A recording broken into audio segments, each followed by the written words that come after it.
Hey, yo, I want to talk to you guys about the truth about being a real estate investor. Hanging out here in the backyard in South Louisiana, specifically Lafayette, and this beautiful Louisiana Saturday. Well, I say Saturday. I was thinking of Louisiana Saturday night. It's not Saturday night, but It's Monday night. it's Monday night. Thank you for correcting me, Mama Rood. Check out the lights we just put up. How cool. But anyway, that's not what I wanted to talk to you about. I want to talk to you guys about the truth about being a professional real estate investor and just a real estate investor in general if you're trying to get into the space. Because you'll hear a lot of people talk about how if you just buy assets and you do that for a sustained period of time, you'll make it, right? And that is partially true, but I think it's a half truth. I've been a real estate investor now since I was 25. I'm 42. Built up a pretty big portfolio. We have about a $45 million portfolio, mostly mobile home parks, short-term vacation rentals on the beach. Started off with single-family homes. I love short-term vacation rentals on the beach, Airbnb. A few apartment complexes. We're developing neighborhoods now in commercial property, but I've been an entrepreneur. I started my career as changing oil out of the back of my truck and scaled that into a bunch of mechanic shops. I've done a lot of different things, right? Auto glass company, junk removal, about to buy an HVAC company. But what I'm telling you all, I'm not telling you all this to brag. I'm actually telling you all this because I have a lot of experience, right? I have a lot of experience in running businesses, being an entrepreneur, and being a real estate investor.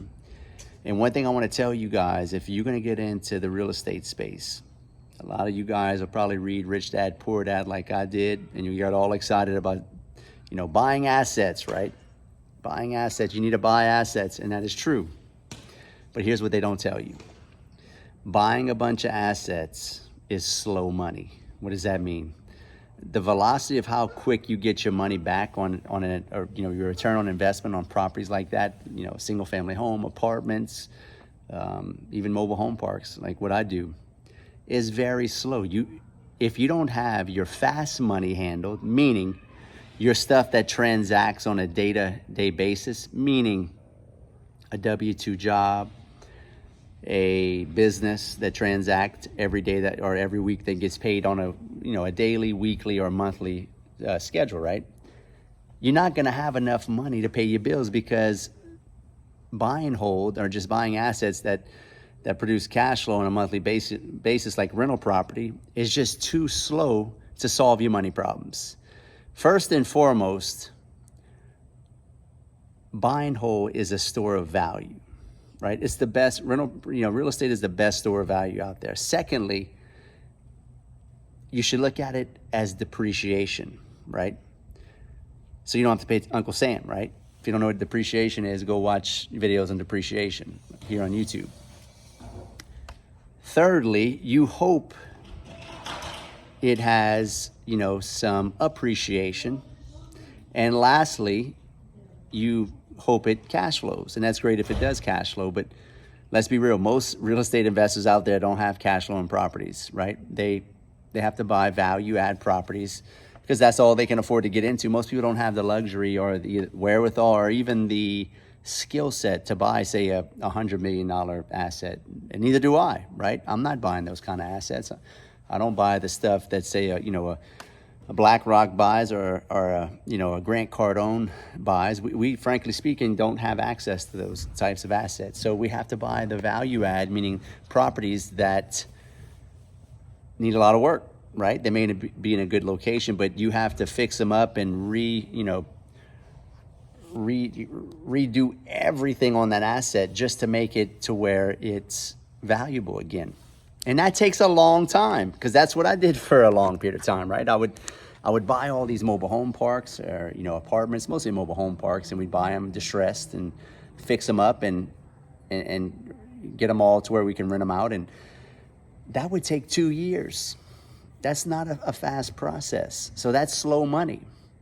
Fast money is stuff that you're going to transact on a weekly, daily, or monthly basis. Like I said, W-2, job, business, wholesaling. If you're doing, if you want to get into real estate, which I recommend everybody learn how to wholesale, because it's going to show you how to find off-market properties, which is kind of fast money. You know, you can close deals in a week, 2 weeks, or sometimes a month or 2 months. But it's still faster than, say, rental property, where, you know, you think you're going to buy a rental property, then next week the AC goes out, or your tenant trashes the place, or your roof starts leaking, or you flood the house. What you're going to do then? You're going to lose all your cash flow, and then you're going to have to cover the note, right? And if you ain't got your fast money handled, meaning if you ain't got money coming in to put into your slow money, you're going to be screwed. Now, there's the middle ground of that. There's your medium money. That's the velocity. You know, maybe it's a little bit faster than slow money, but not as fast as fast money. And that's like what? That's like flipping a house. That's putting money into an investment that maybe pays you out in, say, 3 to 6 months or 8 months, right? You have to have your hand in all three of those buckets, right? I'm gonna have to stand up here. Mosquitoes are eating my ass up. I'm in South Louisiana. You have to have your hand in all three buckets, meaning you gotta have your fast money figured out. Once you have the fast money figured out, you got recurring, revenue. You can predict how much money you're gonna make because you have a job or a business. You can cover your bills, and then whatever's left over, you roll that into medium money.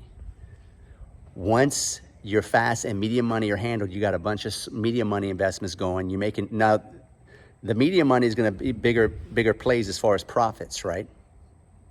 A flip might make you, 40 to 60, 60 to 80, sometimes 80 to 100,000. I think the average flip makes about 40 grand, 30, 40 grand, but it's still more than, what you can make at a W-2, but it's more risky. Now, once you have that medium money handled, and you got a couple $100,000 saved, what you do then, you start rolling that money into slower investments, because you need to place that money in a good store of value, right? What does that mean? Meaning you're putting your currency, your capital, in something that keeps it from losing value, because they're printing money and devaluing all the currency through inflation, right? That's why I keep saying real estate's the best store of value.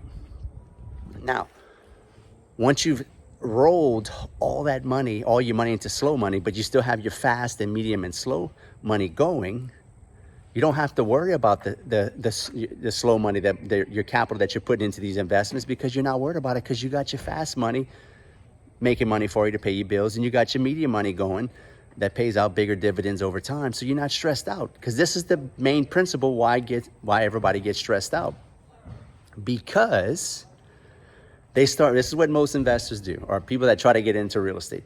They go and they read Rich Dad, Poor Dad, or they just say, I want to be a real estate investor. And what do? The first thing they go do is they start buying assets, right? They start buying single family homes, thinking it's going to solve all their money problems, because they were told by a guru on TV or somebody on YouTube that that's what they should do.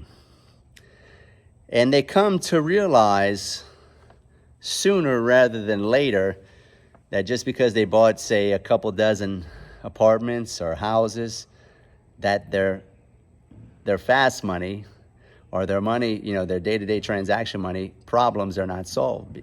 Because why? The AC went out, a tenant moved out, the roof has a leak now, or the furnace went out, and they got to spend $3 to $5 grand, $5 to $10 grand, and just wiped out all the cash flow for the whole year. That is the reality of buying assets that nobody wants to talk to you about. This is why you can't look at it as just purely cash flow, because not all real estate cash flows. That's why you see a lot of these hedge funds and a lot of people overpaying for real estate, because there's so much money being printed in the marketplace. They just want somewhere to park the cash, so at least inflation doesn't beat it up, right? Or eat it up. So you got to change this connotation you have about assets and cash flow. Dude, if you don't have your fast and medium money handled, you have no business buying real estate thinking that you can just buy a bunch of real estate assets and all of a sudden all the money problems go away. All you're doing is creating more money problems for yourself, because once you start having the repairs or the maintenance occur, you get a tenant that moves out, trashes the unit. You better have, $10, $12, $15, $20,000 in reserves to go ahead and cover that, because that's gonna happen. Trust me, I know. So I hope this helps in breaking through some of the misconceptions about buying assets. I'm not trying to scare you about buying assets. I've been buying assets my whole life, right? But the assets I bought when I first started were business assets that printed a lot of money, or they transacted on a daily basis, and I could handle the day-to-day operations and move the needle a lot more than, say, buying just a single family home where, I get maybe $1,200 a month. My mortgage is, $700, taxes and insurance another couple hundred. So I might cash flow $400 or $500 if everything goes right. So think about getting your fast money handled first. Stack up that cash, take on a little bit more of an aggressive investment like media money, like a flip, or investing into a business, or investing into just any type of a land development deal where it'll pay out in 6-8 months. Then once that pays out, and maybe you make a bigger swing, you made a couple $100,000 on that investment, you put 50 grand in or 100 grand in, and it paid you back another 100. So you made 100 net. You got back, say you put in 100, you got back 200, say 8 months later. That would be a medium velocity or medium money play. Then you would stack that cash. Then you would start rolling that into, not all of it, maybe just a portion of it, into slow money, which would be a buy and hold asset. And make sure you buy it right. You don't make money when you buy. When you sell, you make money when you buy, right?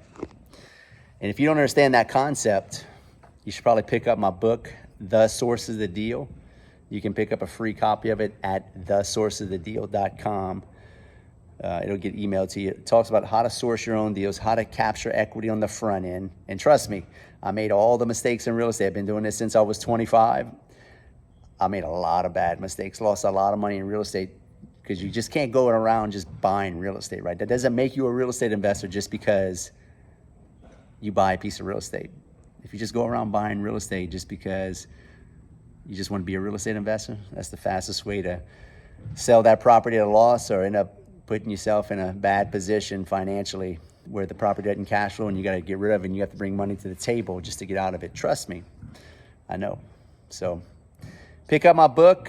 If you want to learn how to be a professional real estate investor, you can inbox me on my social media outlets at Real Estate Rood on Instagram, or you can follow me at Chris Rood Entrepreneur on Facebook. I would shoot me a DM on Instagram. It's probably the fastest way to find me on Instagram. And then if you want to go to my website, chrisrood.com, and you can book a call with me if you want to talk more about the fast, medium, and slow money game and how I can help you take your game to the next level. Hope this helps. Hope this reaches somebody that needs to hear this.